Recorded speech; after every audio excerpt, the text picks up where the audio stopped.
Muy buenas tardes. El Instituto Nacional de Estudios Históricos de las Revoluciones de México y su titular, la doctora Patricia Galeana, tienen el placer de darles la bienvenida a este coloquio sobre el sitio de Puebla en 1863. Como ustedes saben, se cumplen 150 años de ese acontecimiento. Por tal motivo, la Benemérita Universidad Autónoma de Puebla y el INER están compartiendo con ustedes un coloquio que se realizó ya en Puebla, y para que seamos también partícipes de él, estamos haciendo una repetición, si se permite la palabra, de ese coloquio. Nosotros somos más afortunados porque siempre en los ensayos hay detallitos que se le escapan a uno. Cuando da uno una ponencia, siempre le queda algo y después reflexiona uno, no dije esto, o pude haber enriquecido con esto otro mi ponencia. Las preguntas que hacen ustedes siempre enriquecen, y nosotros tenemos entonces esa oportunidad ya de hacer una reedición, esa misma publicación, subsanando esos detallitos que pudieron haberse escapado, enriqueciendo un poquito con la participación de ustedes, como les decía, y nuevamente presentarlo. Así es que tenemos la oportunidad de escuchar en esta ocasión, para iniciar, al licenciado Jonathan Aparicio Vázquez, que es licenciado en Historia por la Facultad de Filosofía y Letras de la UNAM, asistente de investigación en la misma institución, miembro del Seminario de Independencia Nacional del Instituto de Investigaciones Bibliográficas de la UNAM. Entre sus logros más destacados son ser ganador de beca para tesis de investigación histórica 2012, otorgado por el INER, con la tesis Un sueño monárquico, el proyecto de organización militar del Segundo Imperio Mexicano. Ha sido organizador del primer Coloquio Nacional Estudiantil de Historia Militar y Naval en marzo de 2011. Ha participado como ponente en diversos congresos y encuentros académicos con temas relacionados a fuerzas militares. Y el día de hoy nos va a hablar sobre Leonardo Márquez, un tigre en la Angelópolis, el general conservador Leonardo Márquez y su apoyo al ejército francés en el sitio de Puebla 1863. Le damos la palabra al licenciado Aparicio.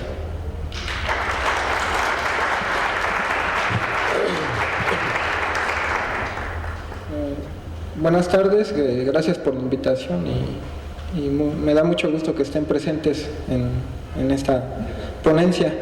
Yo les voy a hablar sobre uno de los militares más controversiales de la segunda mitad del siglo XIX.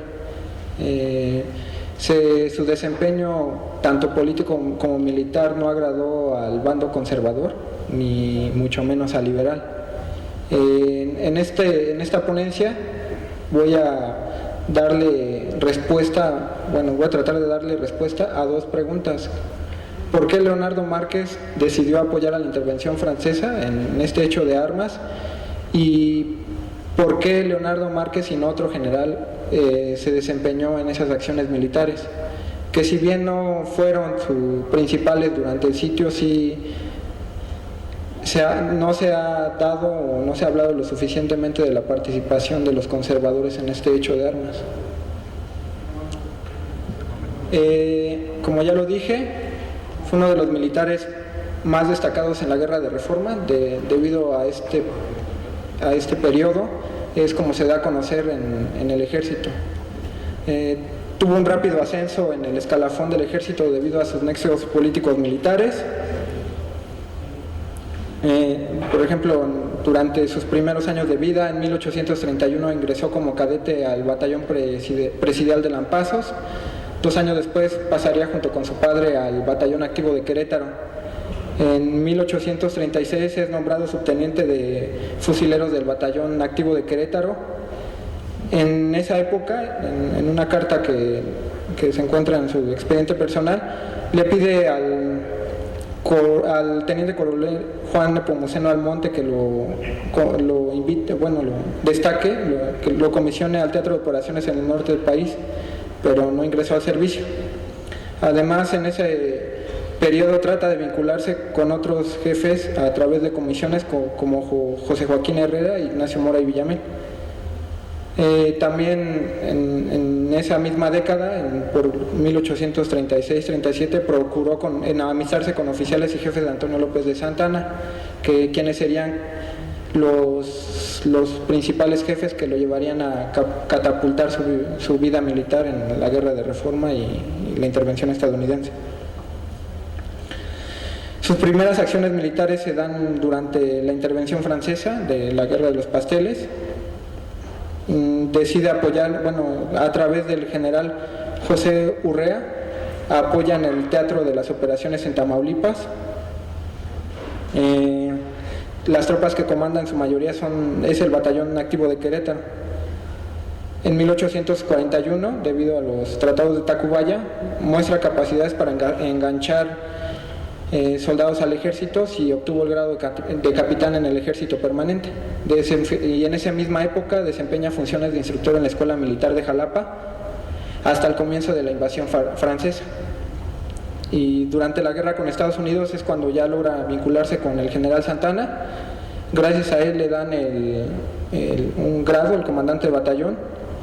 Ingresa en el Teatro de las Operaciones en Cerro Gordo. Después está comisionado en la Ciudad de México, donde no tiene una participación muy activa. Concluida la intervención francesa, en la intervención estadounidense en 1848 pasa a la reserva del ejército. Debido a las reformas en la institución militar, en específico en el ejército permanente, en 1849 pasa a la reserva del ejército. Y luego aquí sucede, es un caso típico del siglo XIX, los grados que se le dan. En plena dictadura de Santa Anna vuelve al servicio activo. En 1853 es nombrado teniente coronel y luego pasaría en ese mismo año a coronel. En el 54 le dan el grado de general de brigada efectivo y en el mismo 54 le dan el grado de general de brigada efectivo, general de brigada, luego general de brigada efectivo. Esto demuestra sus nexos políticos militares y también va a demostrar que es santanista de hueso colorado, porque su carrera entra en esplendor gracias a la dictadura de Santana. En sus memorias dice que antes de la revolución de Ayutla, en 1855, habla de que él era un buen agricultor, de que si no hubiera sido militar, él se hubiera hecho rico debido a las siembras que iba a tener en su natal Querétaro, pero debido a la inestabilidad política, el general Santana y otros militares lo convocan a unirse al teatro de operaciones. En 1858 se convierte en jefe de división del Poniente, del ejército permanente. Es gobernador y comandante del estado de Jalisco en 1859. Y es cuando, en este año del 59 es cuando se convierte en uno de los principales brazos armados del ejército permanente, que tiene en su mayoría algunos elementos de filiación conservadora. El brazo armado fuerte en esa época era otro general, Luis Gonzaga Osoyo, pero debido a su muerte prematura sube como principal actor Miguel Miramón, y en segundo lugar está el general Leonardo Márquez. Combaten juntos en algunos teatros de operaciones, en otros demuestran que son buenos estrategas militares en aspectos tácticos logísticos. Y para 1860, después de la derrota de Calpulalpan el 25 de diciembre de 1860, el ministro González Ortega decreta la desaparición del ejército permanente, por lo cual Leonardo Márquez ya no va a tener, sí le reconocen el grado, pero ya va a estar en la ilegalidad, porque el gobierno triunfante liberal ha hecho que desaparezca el ejército permanente. Debido a que las fuerzas conservadoras han perdido, entre comillas, la guerra, Miramón sale del país y Márquez comienza una guerra de baja intensidad en guerrillas. En 1861 empieza a operar en todo el altiplano central y se va a dar a conocer por las muertes de 3 distinguidos liberales: la muerte de Melchor Ocampo, Leandro Valle y Santos Degollado en junio de 1861. Y a partir de aquí es cuando ya es odiado por el bando liberal, no lo lo reconocen como militar e incluso lo van a tratar de desterrar del ejército, no dándole pensión ni otras beneficios que le dieron a otros jefes conservadores que dejaron de hacer la guerra después de la derrota de Calpulalpan. Luego comienza en 1862 la guerra de intervención. Márquez sigue operando en el altiplano central, trata de ser capturado por algún destacamento de Ignacio Zaragoza, pero no lo logran.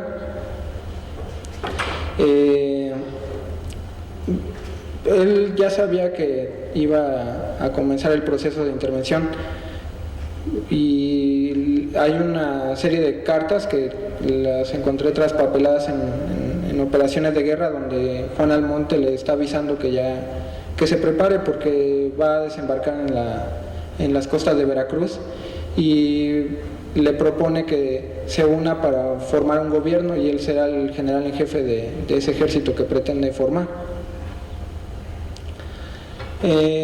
También en ese mismo expediente de operaciones de guerra encontré cartas donde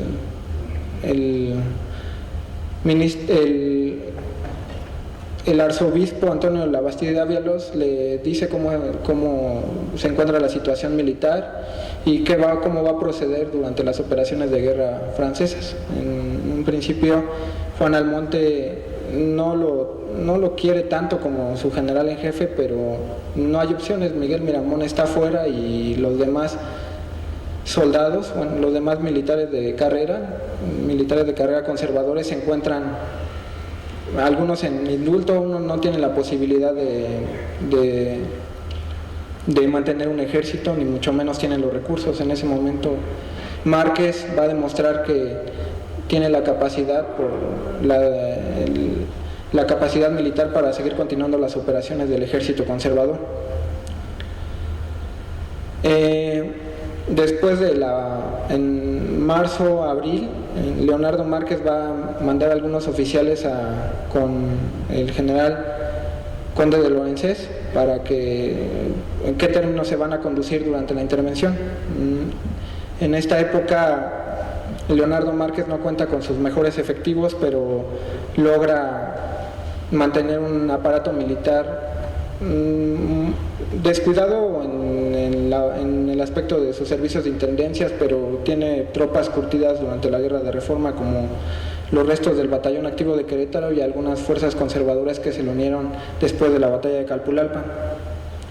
El 4 de mayo, entre los primeros días de mayo, Stanízcar de Matamoros, en 1862, trata de unirse al grueso del contingente de Lorenzés, pero bueno, en esta acción es muy conocida que el general Zaragoza destaca al general Carvajal y Tomás Ojaran a combatir a las fuerzas de Márquez en Izúcar de Matamoros.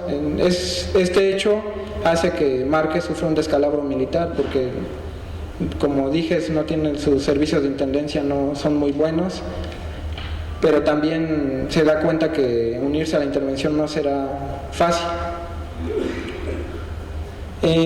Cuando logra entablar comunicaciones y llegar con el cuerpo expedicionario francés, los franceses no lo ven con buenos ojos por los antecedentes que tiene como militar y cómo se ha desempeñado en algunas acciones castrenses, que la muerte de Leandro Valle y Melchor Ocampo, también era un militar del cual los franceses se debían de cuidar. Y Leonardo Márquez en un principio no es de mucho agrado al general Lorenzés. El general Lorenzés no le va a confiar alguna tarea en específica, pero debido a las acciones de Barranca Seca, el 17 de mayo de 1862, va a demostrar las capacidades militares que tiene. Y en esta pequeña diapositiva pongo cómo los soldados expedicionarios ven al general Márquez. Por un lado tenemos una visión positiva, pero por el otro una muy negativa sobre su actuación. Y aquí, bueno, en la historiografía posterior de los hechos de la intervención, vamos a ver cómo va a forjar Márquez una nueva visión ante los franceses de su actuación militar. Después de algunos combates que se dan, como las acciones del Cerro del Borrego, las fuerzas liberales se repliegan para tratar de reorganizarse, así como las francesas regresan a Veracruz para empezar un proceso de renovación y traer nuevos efectivos de Francia. Pero hay una parte lo que yo estoy estudiando es que también las fuerzas conservadoras van a tener un proceso de reorganización a través del general Márquez y Juan Almonte, que tratan de invitar a algunos otros militares conservadores, como en el caso de algunos que están en la Ciudad de México, Bruno Aguilar, José María Cobos. Hay un intenso carteo para que se unan y manden recursos para las operaciones de guerra que se van a emprender en Puebla. Ya con esta primera etapa de su vida, que fue a grandes rasgos, diré cuál será su participación durante el sitio de Puebla. Márquez ante los preparativos del sitio de Puebla. En la composición de las tropas francesas, como bien sabe, llegaban en el año de 1863 a un total de 30,000 efectivos. Algunos dicen más o menos, pero el especialista aquí, Raúl González, es el bueno de estos temas sobre cuál era la composición de las fuerzas francesas.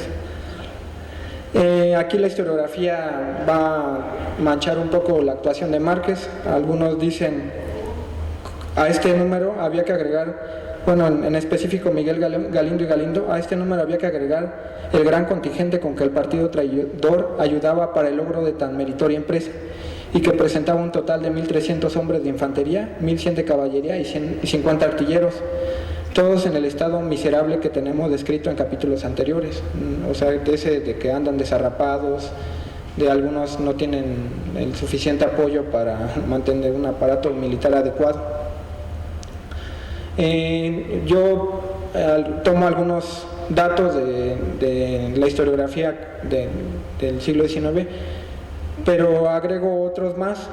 Yo estoy consciente de que llegan a 2,750 efectivos es aproximadamente, pero yo calculo algunos 3,100 por los oficiales sueltos que se unieron a Márquez, que en ese momento no tenían batallón que comandar o algún piquete en el cual estuvieran destacados, al cual se unieron. Por eso había 300 oficiales sueltos que se van a hacer llamar la Legión de Honor y van a estar a las órdenes de Taboada y con suscripción al general Juan Almonte. La participación durante el sitio se va a dar de la siguiente manera. En Forey con Leonardo Márquez llegan a un acuerdo de que van a operar conjuntamente, pero los mandos van a ser cada quien su ejército. Forey va a destacar sus tropas y Márquez se va a encargar de las suyas. Aquí dice la historiografía que Leonardo Márquez son tropas auxiliares del ejército francés, pero en realidad no. Bueno, yo pienso que no, porque Forey respeta los grados y respeta la organización del ejército de Márquez. Aunque no los querían, tratan de respetar un poco la organización militar que contienen las fuerzas conservadoras. Se unen Forey los hace que se unan a la primera división de Basen, es donde opera. Sus principales aportes durante el sitio, ya que se despliegan el 15-16 de marzo de 1863, van a cuidar la retaguardia de los franceses, el camino a Veracruz de las guerrillas que se están dando en ese momento, y también van a tener un apoyo logístico táctico en ese momento. Yo defino sus participaciones en dos tipos de acciones: las acciones directas, que como ya lo dije es proteger los caminos que conducen a Puebla, sobre todo en la carretera Tlaxcala, además del apoyo en tareas de táctica y logística militar al cuerpo expedicionario francés. Esta parte no ha sido mencionada, pero en su expediente personal y en ese mismo archivo de operaciones de guerra se está demostrando cómo hay un intenso carteo de que les están dando algunos lugares por donde deben atacar, donde está más débil las fuerzas mexicanas. Incluso se llega a mencionar, bueno, en el parte de guerra de Jesús González Ortega se menciona que tachan con la T de traidor a un sargento mexicano, pero en realidad es sargento de Márquez, que se están filtrando, porque se piensa que cuando capturan a los mexicanos los unen forzosamente a Márquez. Algunos regresan, pero ya son subordinados del general Márquez. Y las acciones indirectas, hay otra participación indirecta, son los planes monarquistas que sostiene al norte que se pretendían llevar a cabo. Trata de mantener en óptimas condiciones al ejército conservador para futuras contingencias. Aquí yo he visto que en caso de que ocurra un descalabro como ocurrió el 5 de mayo por parte de las fuerzas francesas, que el ejército que comanda Márquez ataque Puebla. O sea, si los franceses no logran tomar Puebla, que lo haga Leonardo Márquez, y en caso de que no pueda hacer la toma de Puebla, tratar de llegar a la Ciudad de México para tener un gobierno filial a los intereses de Almonte y a algunos otros intervencionistas monarquistas. Bueno, aquí yo he tratado respecto a lo que diga el maestro y el general, yo digo que son 3 ejércitos los que operan durante el sitio de Puebla. ¿Por qué? Porque por un lado tenemos al ejército que está sitiado, el ejército mexicano liberal, que en su mayoría las componen las guardias nacionales, el ejército sitiador, que es el cuerpo expedicionario francés, y por último tenemos, no es un gran aparato militar, pero sí es una pequeña división, que es la de Márquez, que son los restos del ejército conservador que están operando durante el sitio de Puebla. No tienen una participación muy contundente, pero están ahí y son una fuerza de peligrosidad que en dado caso va a tener que enfrentar el general Jesús González Ortega, y gracias a su participación impiden que los soldados de Comonfort introduzcan alimentos al sitio de Puebla. Además que también en algunas ocasiones hacen que las mismas fuerzas de Comonfort retrocedan, como el descalabro que va a tener en la batalla de San Lorenzo, que es un combate en el cual los franceses destrozan totalmente al ejército del centro, pero también están presentes las fuerzas de Márquez, que en algunos casos se menosprecian, pero están ahí y están operando, y son una fuerza que en meses posteriores se va a convertir en la base de lo que va a ser el ejército franco-mexicano. No todas las fuerzas, pero sí algunas tropas. Y las consecuencias de la participación de Leonardo Márquez en el sitio de Puebla: reafirma su apoyo al ejército francés y a los planes del general Juan Almonte. Debido a esta victoria va a fortalecer a las fuerzas de Márquez, debido a que algunos soldados que fueron capturados de las huestes del liberal González Ortega forman parte de la tropa van a formar parte de la tropa de Márquez, y ya como se dice, se fortalecen con el ejército conservador con nuevos efectivos, que en su mayoría pues sí son algunos de Guardia Nacional y restos del ejército permanente. Por estas acciones se le dan a algunos de sus oficiales la condecoración de las acciones de Cumbre, Cerro de Borrego, San Lorenzo, fueron enviadas por Napoleón III, o sea que también le reconocen su capacidad militar, aunque no los quieren, pero los tienen como buenos militares en esas acciones de guerra. Y en específico a Leonardo Márquez le van a dar por estas acciones militares la condecoración de la Legión de Honor en grado de comendador. Aquí tengo su diploma y aparte la fotografía de la condecoración.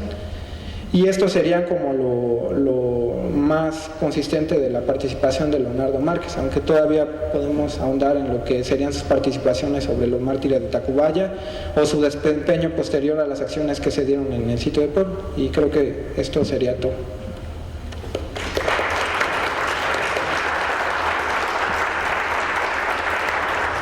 Muy bien, muchísimas gracias, licenciado Aparicio, y sobre todo agradecerle que se haya usted aventado el trompo a la uña de tratar un personaje tan difícil de manejar.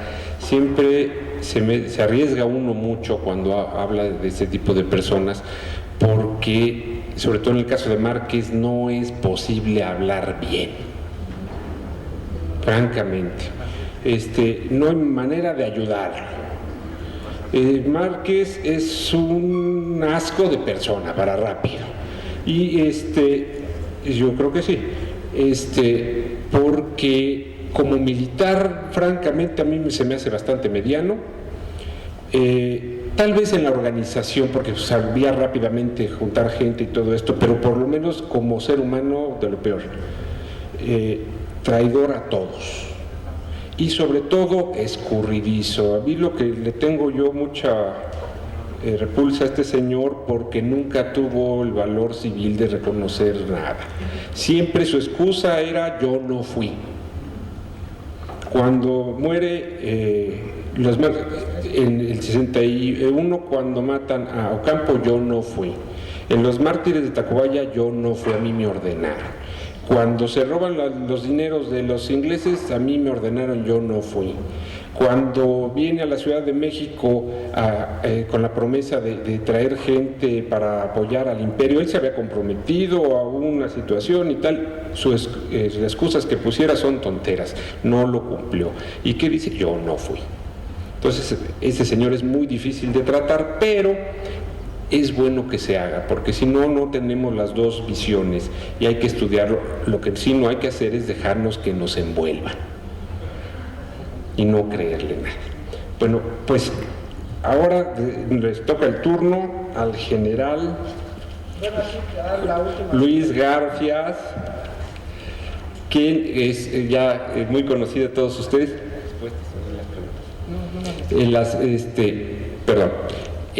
Muy conocido de todos ustedes, ha sido de esta casa, por lo cual nos da mucho gusto siempre contar con su presencia. Tiene un amplísimo currículum y le voy a hacer una síntesis para no pasarnos todo el día en esto. El general Garfias es general de división retirado, se formó en el Colegio Militar y en la Escuela Superior de Guerra, diplomado del Estado Mayor con posgrados en academias militares estadounidenses. Fue agregado militar en Washington, diputado de 1982 a 1985 y de 1986 a 1989.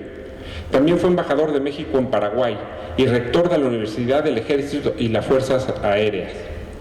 Tiene una amplísima cantidad de publicaciones, muchas de ellas nos honra tenerlas aquí en esta casa. Por ejemplo, su historia militar de la Revolución Mexicana. Escribió también el ensayo sobre la vida política del general Álvaro Obregón, la batalla del 5 de mayo de 1862, la Revolución Mexicana, compendio histórico político militar, verdad y leyenda de Pancho Villa, vida y hechos del famoso personaje de la Revolución Mexicana, y general Salvador Alvarado. Damos la palabra al general Garfias, que nos va a hablar sobre el combate de Santa Isabel. Muchas gracias.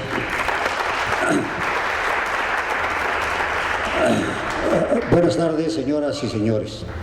Una vez más quiero hacer patente mi agradecimiento a la doctora Galeana por hacer estos interesantes coloquios, a la licenciada Aguilar Casas, y a las personas que hacen posible esto. Y yo he escogido este tipo de operaciones, como la vez pasada hablé de Camarón, y este combate de Santa Isabel, porque fueron llevados a cabo por las tropas mexicanas contra una unidad que hoy es la unidad más famosa, más heroica y más gloriosa del mundo entero, la Legión Extranjera Francesa. La Legión Extranjera Francesa, para que ustedes se den una idea, han habido 165 nacionalidades. Prácticamente todo el mundo ha prestado servicios en la Legión Extranjera. Yo estuve ahí hace 2 años, en Aubagne, Francia, y estuve en el cuartel general de la Legión, donde está el museo, donde se hace una gran honra a Camarón, precisamente. El combate o batalla de Santa Isabel es poco conocido actualmente, muy poco conocido. La historia militar de México, sobre todo de esta época, está un poco alejada, no hay gente que se dedique a esto. Y esto es un homenaje, al hablar de estas cosas, es un homenaje al soldado mexicano de todas las épocas. Al decir soldado mexicano, no estoy hablando del soldado raso, estoy hablando del soldado raso al general de división. Todos somos soldados. Aquí la legión, que no era legión entonces, no tenía el efectivo de tal, era regimiento de extranjeros, combatió prácticamente del centro del país hasta el norte.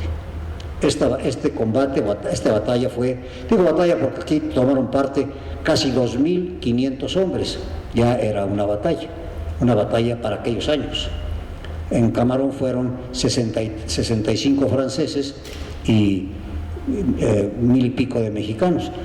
Aquí es una pequeña batalla, muy importante porque también es una grave derrota de la Legión Francesa. Verán ustedes ahí en esta imagen que está ahí que dice el día más negro de la Legión. Efectivamente en México fue el día más negro de la Legión. Después combatió en Santa Gertrudis, estuvo en Miahuatlán, en fin. Voy a hablarles a ustedes. Este combate fue un combate en la madrugada. Comenzó en las primeras horas de la madrugada del día primero, para amanecer el día 1 de marzo de 1866. Fue un combate en la madrugada que tuvo errores principalmente de parte del comandante francés.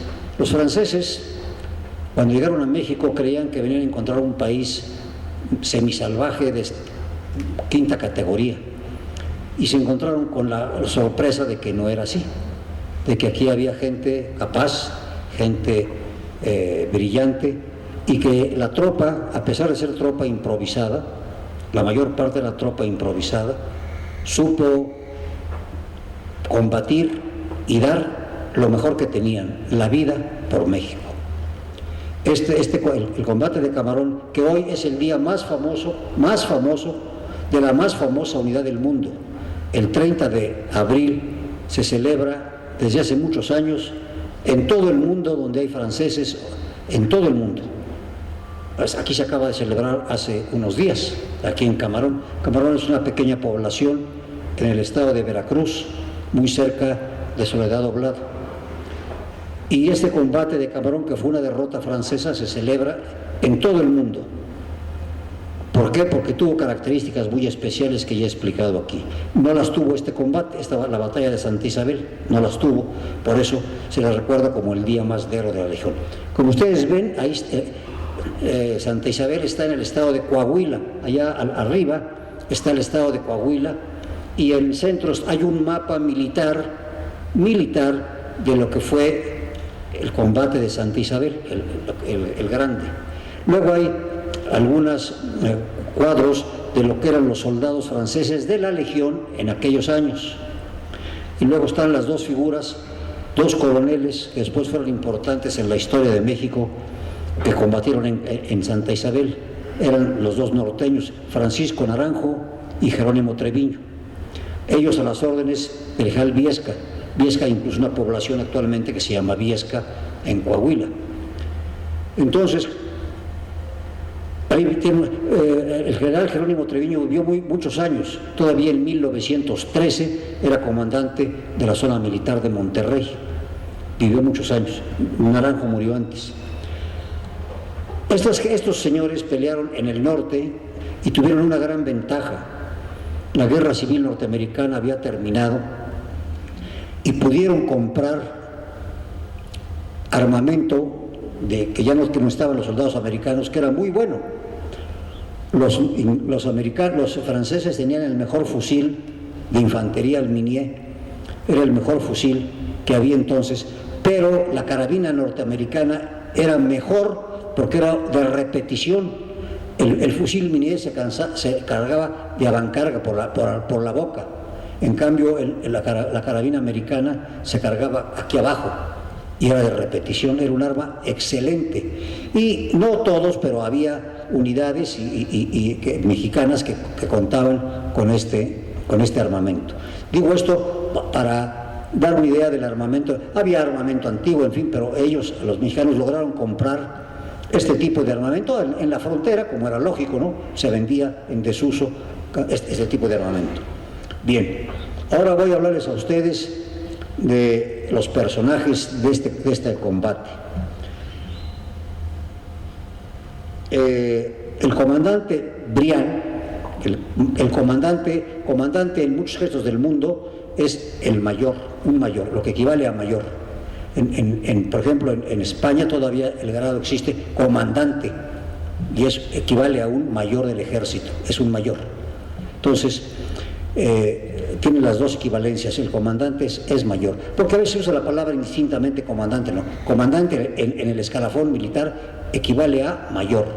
Normalmente ellos eran los comandantes de batallón o de regimiento, por eso era así. El comandante Briand era procedente de la Academia de Saint-Cyr.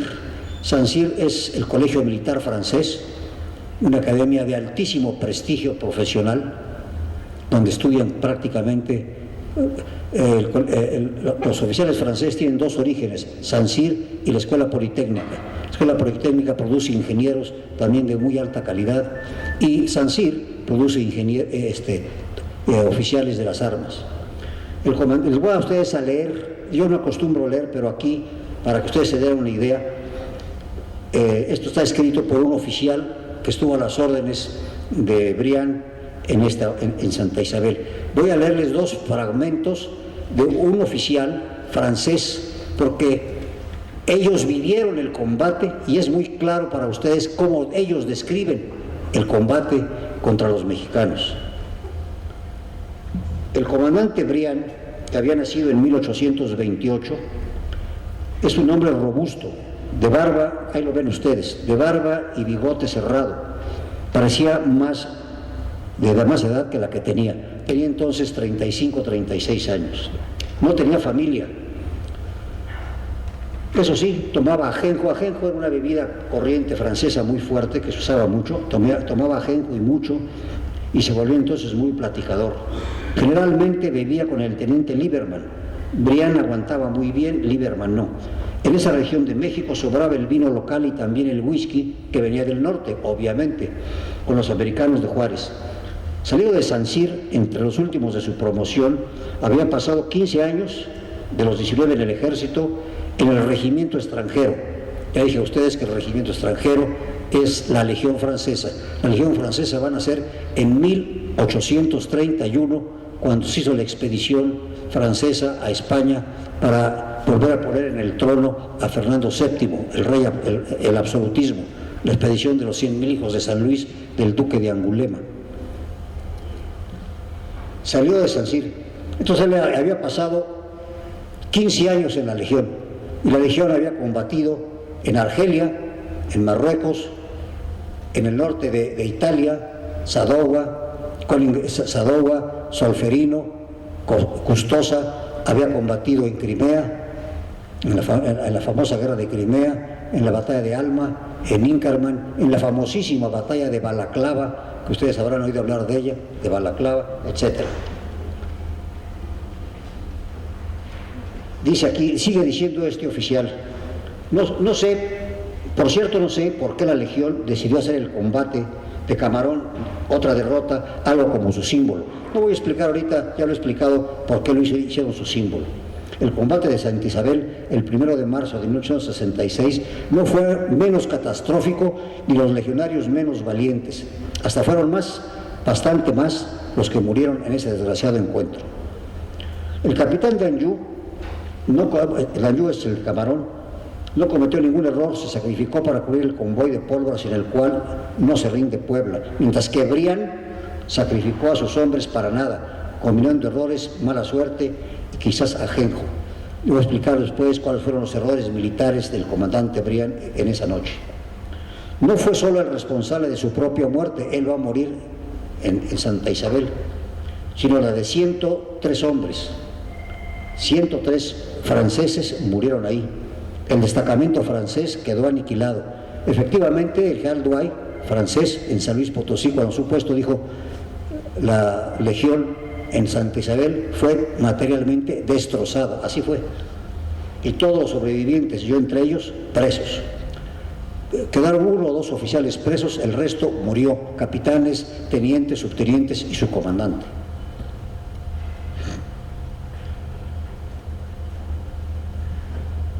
Dice, quizá no fue realmente culpable, a veces en el cuerpo expedicionario soplaba un viento de bravura loca, quizá soplaba para él en esos últimos días de febrero, en ese territorio.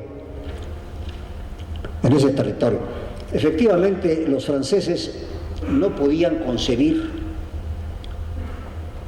la retirada, para la Legión no había la retirada, había que avanzar o morir, y si no, conquistar, y si no, morirse, como así fue, y como así ha sido siempre.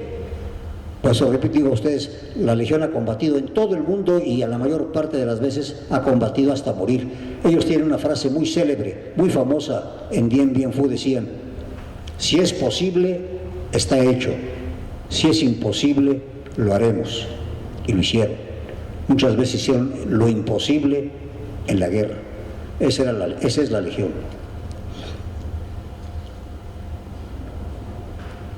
Dice, habla aquí pues de que no sabe por qué se ha escogido esa operación. Esto se hace en los últimos días de febrero, cuando los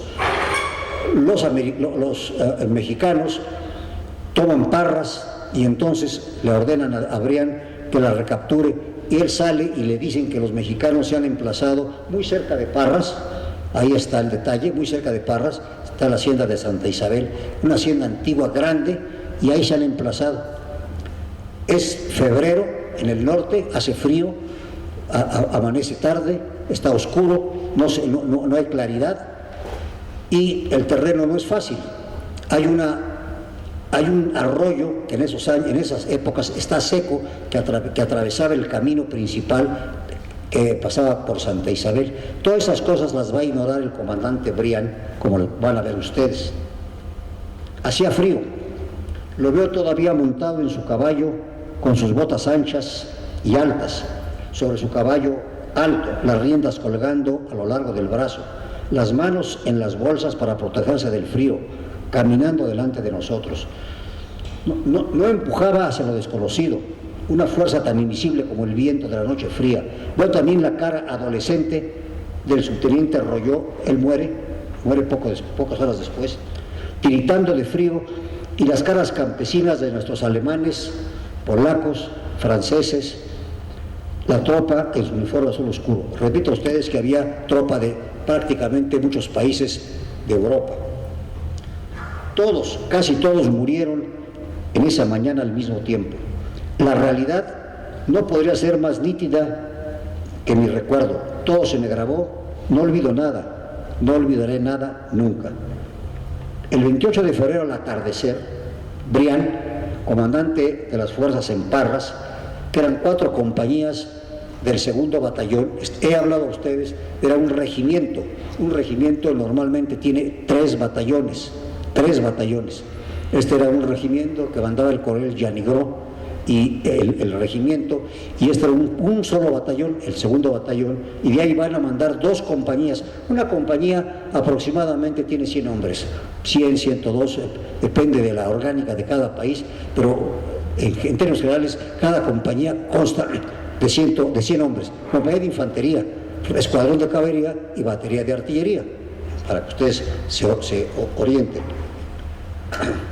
El 28 de febrero, pues, al atardecer, Briand, comandante de las fuerzas de Parras, y con 4 compañías del segundo batallón del regimiento extranjero, fue informado de que los liberales se encontraban a 3 leguas de la ciudad, en la hacienda de Santa Isabel. Contra la opinión de todos los oficiales, él se reunió con los oficiales y les dijo: ¿qué hacemos? Algunos dijeron: vamos a retirarnos. Dijo Briand: jamás. Para él no concebía la retirada de su unidad. Decidió salir a la medianoche con 3 compañías y 400 mexicanos de las fuerzas rurales, entre ellos 90 jinetes, pero todos mal armados. Los mexicanos estaban mal armados porque eran conservadores, no tenían la facilidad de ir a la frontera como los liberales, con un solo cartucho en la bolsa y menos de 15 días de servicios. Al paso rápido llegamos en 3 horas a la primera vanguardia del enemigo, quien se retiró a las primeras descargas, y poco después nos topamos con el grueso de sus fuerzas, parapetadas en un peñón de unos 60 metros de altura, arriba de la hacienda de mampostería con terrazas. Tardamos 1 hora en reconocer la posición y los liberales no dejaron de disparar, les sobraba parque.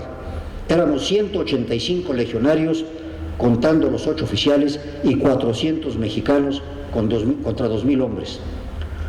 Esto, se habla muchas veces de esto, pero yo he dicho que eso no tiene ningún problema. En la guerra, mientras más soldados haya de un bando a otro, pues es mejor, porque eso se va a derrotar al enemigo, ¿no? Mientras más soldados haya, pues mejor. Recuerdo el viento ligero y el olor que llevaba consigo, un olor de a cuarto sin ventilación o a fogata, y de repente se me ocurrió que ese olor era el olor de la muerte, y que el olor de la muerte debía ser algo semejante. Era de noche todavía. Briand decidió atacar. Irresponsabilidad, absolutamente. Eso dijeron después de que no había esperado el despuntar el día para reconocer mejor el terreno y apreciar la fuerza adversa. Ese es el primer grave error del comandante francés. Es elemental en cualquier operación militar un reconocimiento previo. De día y de noche pues no se puede, no se hace reconocimiento, no se ataca. Él no lo hizo. En la táctica de aquellos años del ejército francés se decía que cuando el ejército atacaba en las fases ofensivas. Hay diversas fases ofensivas del combate ofensivo, que es la marcha de aproximación, la toma de contacto, el empeño, el ataque, el asalto, la explotación de la posición y la persecución. Aquí ellos llegan, marcha de aproximación, toma de contacto, empeño, y van a salir al ataque. El ataque en aquellos años, el ataque que lo hacían los soldados a pie, con las armas cargadas y la bayoneta calada, se decía que la distancia óptima eran 200 metros. ¿Por qué? Porque se iba corriendo enfrente a un enemigo que disparaba. No era nada fácil, nada fácil. Se estaban cayendo muertos en la carrera que se hacía, o heridos, pero así era. Entonces, imagínense ustedes, los franceses van a correr 800 metros porque no tenían un reconocimiento del terreno adecuado. Entonces, en lugar de recorrer al ataque 200 metros, lo van a hacer en 800 metros en la noche. Y después van a encontrarse el arroyo seco, la barranca del arroyo seco, un obstáculo que no se imaginaban encontrar. Toda la infantería se detiene y unos se echan al fondo de la barranca, como aquí lo va a decir el oficial. Briand decidió atacar. Eso dijeron después de que no había esperado al despuntar el día para reconocer mejor el terreno y apreciar la fuerza adversa. Pero sabíamos que eran muchos más que nosotros, y Briand quería esconder nuestra inferioridad numérica y atacar protegido en los últimos momentos de oscuridad. Efectivamente, pero fueron 800 metros a la carga, imagínense lo que era aquello, y haciéndoles fuego por todos lados. Por eso mataron a 103. Pero no hubo sorpresa. Nos esperaban bien protegidos en las terrazas y detrás de los bancos de roca. Además, nos disparaban desde arriba. La noche ya era más clara, se estaba amaneciendo. Un perro huyó, otro le respondió y varios más. Cuando el capitán Moliner mencionó la posibilidad de retirarnos, Briand montó en cólera. Dicen que había tomado bastante la noche anterior, pero no me consta, y además aguantaba demasiado bien. Eso sí, regañó fuertemente al capitán Moliner.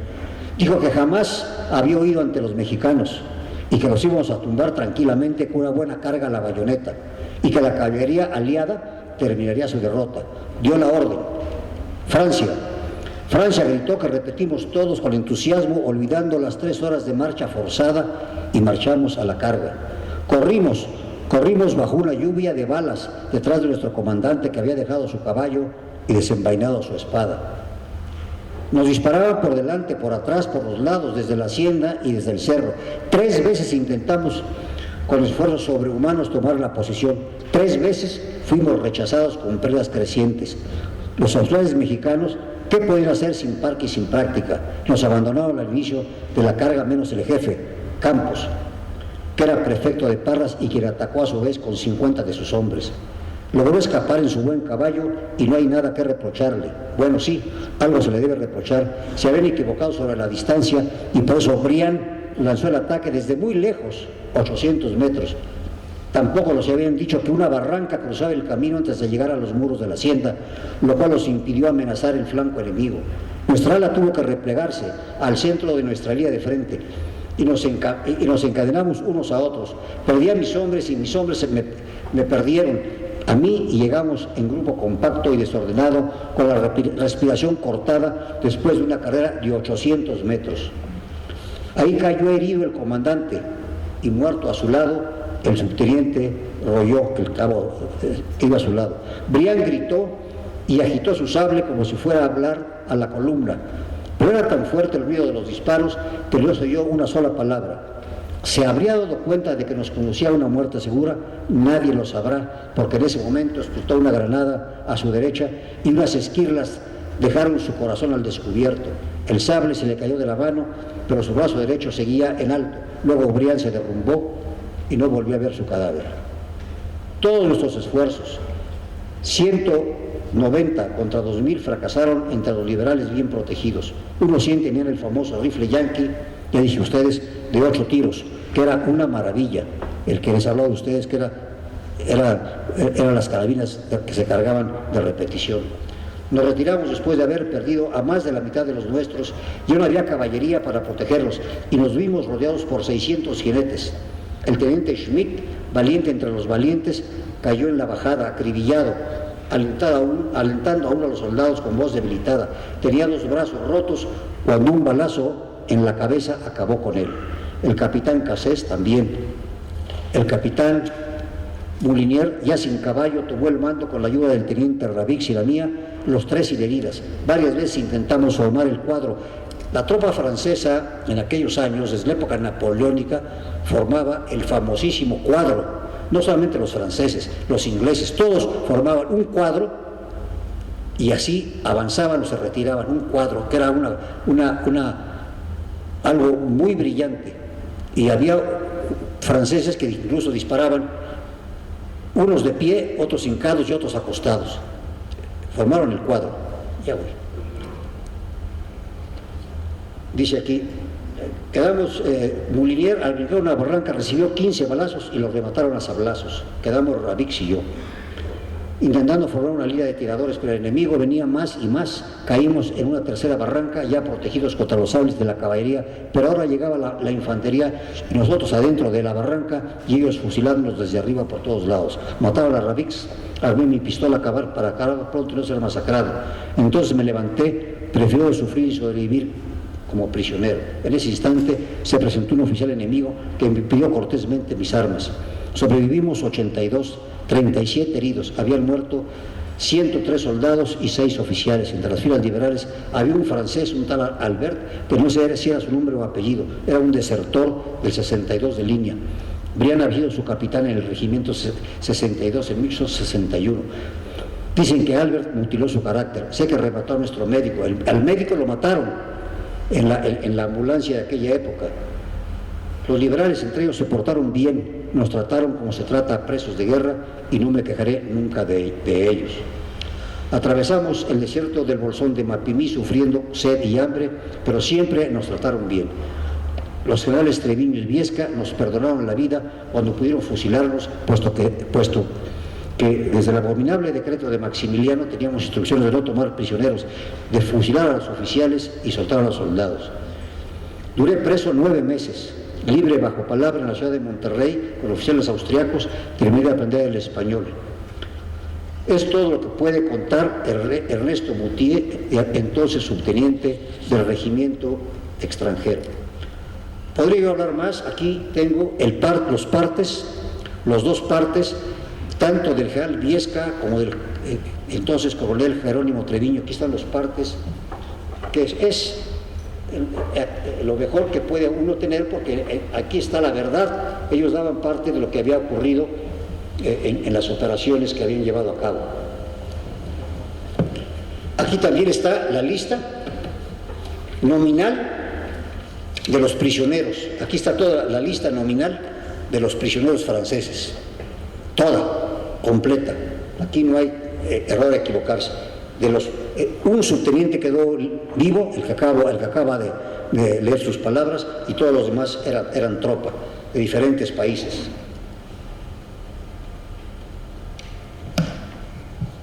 Les repito a ustedes que esta fue una operación con errores del mando pues imperdonables. Por fortuna para el francés, él murió ahí. Él pagó con la vida sus propios errores. Atacar de noche, no reconocer, atacar a una distancia enorme y no atacar de flanco, ignorando la barranca. Todo eso, señoras y señores, trajo como consecuencia la derrota de Santa Isabel francesa, fundamentalmente francesa, del regimiento de extranjeros. Por eso quise hacer hincapié, porque esta unidad es famosísima en el mundo entero. Y aquí no solamente tuvo esa derrota, después tuvo Santa Gertrudis, Paso de Cabras, etc. Pero esta es una derrota muy importante del regimiento, posteriormente legión, de aquellos días. No me queda, pues, señoras y señores, más que agradecer a ustedes su atención. Gracias.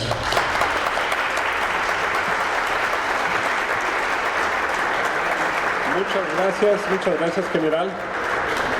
Yo creo que a todos los que estamos aquí presentes nos tuvo a usted emocionados. Dice que no acostumbra a leer, hace usted muy bien, pero lo hizo tan bien que le dio un sabor muy especial y le damos las gracias por ello.